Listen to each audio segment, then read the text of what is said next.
Então, queridos amigos e amigas, esse é o nosso homenageado especial do vídeo, o grande escritor, jornalista Euclides da Cunha. Um segundo momento que eu gostaria que vocês também conhecessem melhor, segunda forma de você tornar-se mais íntimo e mais aprofundadamente próximo da obra e da figura do autor, é essa biografia, na verdade um esboço biográfico, porque infelizmente o autor da obra, o autor original dessa pesquisa acadêmica, uma pesquisa muito bem feita, bem realizada, faleceu num acidente de carro e duas outras pessoas ficaram responsáveis pela finalização desse esboço biográfico sobre Euclides da Cunha. O autor Roberto Ventura e a organização do Mário César Carvalho e José Carlos Barreto de Santana, que foram as pessoas que nos deixaram chegar próximo desse livro. Não fossem elas, talvez nós não pudéssemos entender um pouco mais da riqueza dessa personagem, do homem histórico, do ocupante da cadeira número 7 da Academia Brasileira de Letras e do escritor, do apoiador de Floriano Peixoto, da República, Euclides da Cunha. E aqui vocês vão encontrar muita coisa interessante, tá? Fotos da época, do arquivo pessoal, trechos de cartas trocadas entre ele e grandes personalidades da época, outros grandes nomes. É uma parte que trata da história, né, da linha cronológica. Algumas questões que o autor, em sua pesquisa, levanta em torno de várias passagens da vida do Euclides para entender quem era essa figura. Ele era uma pessoa fácil de lidar? Não era. Ele viveu só num lugar? Não, viveu em vários. Ele teve um desfecho fatal, fim da vida aos 40 e poucos anos, nas mãos de Dilermando, né, que deu fim à sua vida e anos depois daria fim à vida do filho do Euclides. Então tudo isso você vai entendendo, né? Sua paixão, o amor, a relação pela esposa que supostamente o traía, ou de fato o traía, com um militar jovem, campeão de tiro, daí também a razão pela qual ter sido morto ao tentar matar o Dilermando. Então é muito interessante poder entender o literato também, né? O escritor e essa figura. Então é uma pesquisa que você tem que ler para entender melhor quem é Euclides da Cunha, não só a obra Os Sertões, mas quem foi Euclides da Cunha e o que aconteceu de fato nesse percurso de 40 e poucos anos de vida. O terceiro momento que eu quero trazer para vocês nesse especial Euclides da Cunha, aqui no canal Hipertexto, e se você está gostando, deixa logo o seu gostei, o seu like, e continue aqui conosco. É essa obra aqui. Meire Del Priore, uma das mais destacadas historiadoras da contemporaneidade brasileira, né? É autora de uma dezena de obras, mais quase de 40 obras escritas sobre vários aspectos contemporâneos, antigos. Ela debruçou-se sobre a questão do homicídio, da morte do Euclides da Cunha, o duelo entre Dilermando de Assis e Euclides da Cunha. E escreveu Matar para Não Morrer.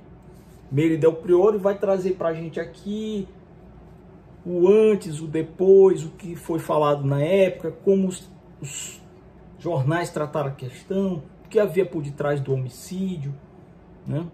De uma tentativa de homicídio seguida de um outro homicídio para que mantivesse a sua vida, o Dilermando, quando Euclides invade a casa daquele que estaria lá com a esposa do Euclides, que já era uma mulher de mais idade, numa época que a moral da sociedade brasileira não permitia, ou pelo menos obstaculizava esse tipo de relacionamento com um jovem que era campeão, muitas vezes campeão de tiro, e que acerta o Euclides.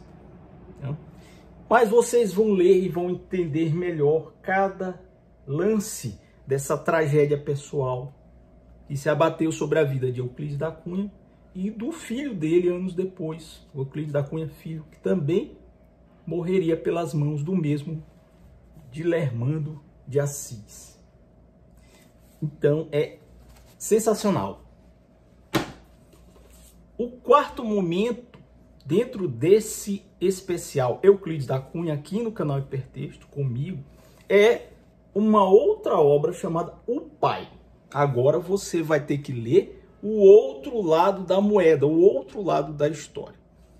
Esse livro, essa obra que tem tom autobiográfico, né, é escrito por Dirce de Assis Cavalcante. Quem é Dirce de Assis Cavalcante?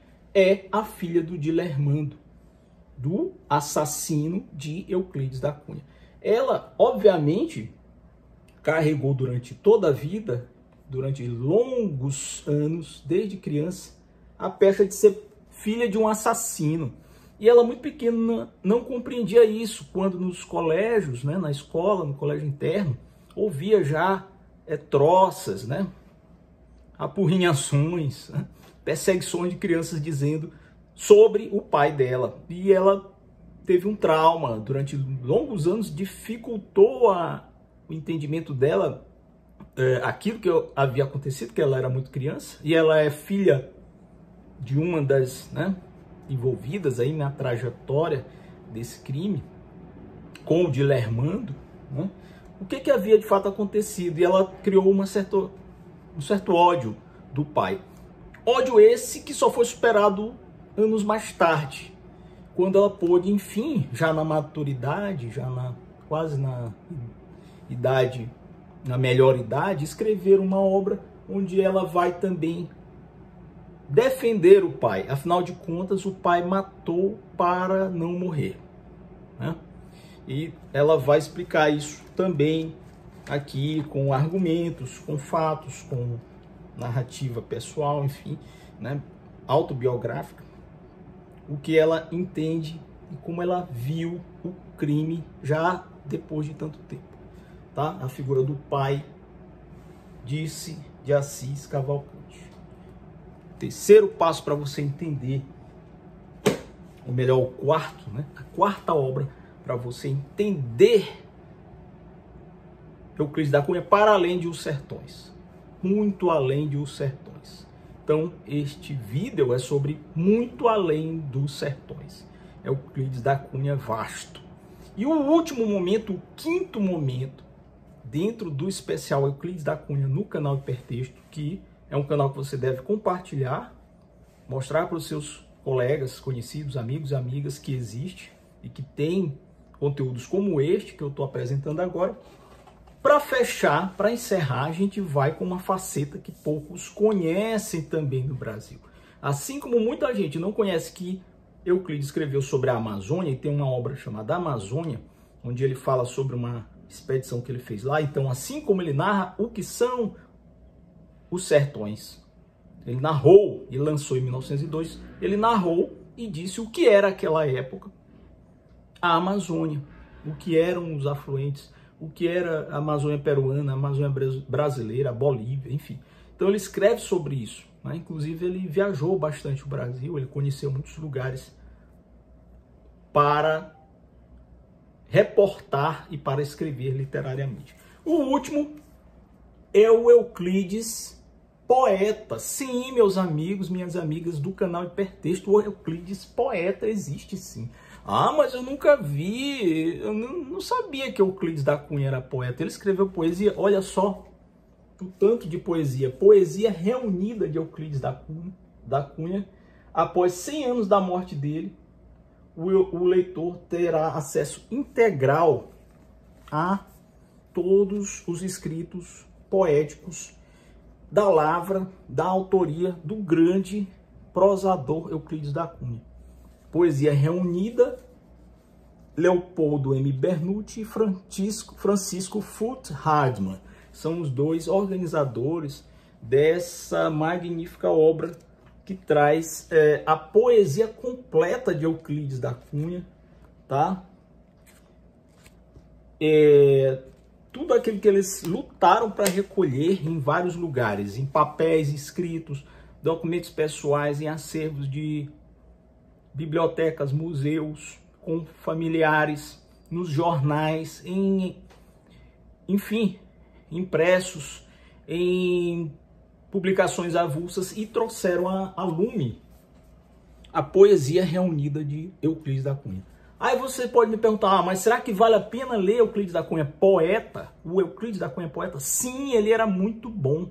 Obviamente que ele não era um Alberto de Oliveira, ele não era um Raimundo Corrêa, ele não era um Manuel Bandeira, ele não era um Bilac, mas ele fez boa poesia com o contexto da época. Ele fez boa poesia. Tem, inclusive, muitos bons poemas, várias épocas, sobre várias temáticas, mas sobretudo sobre amor, sobre o Brasil, sobre a natureza, né?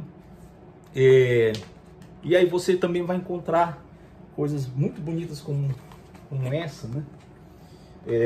Vai encontrar muita coisa preciosa, né? Que eles conseguiram reunir, alguns originais, algumas publicações que saíram na imprensa da época, poemas, enfim, alguns que estão incompletos, que foram resgatados.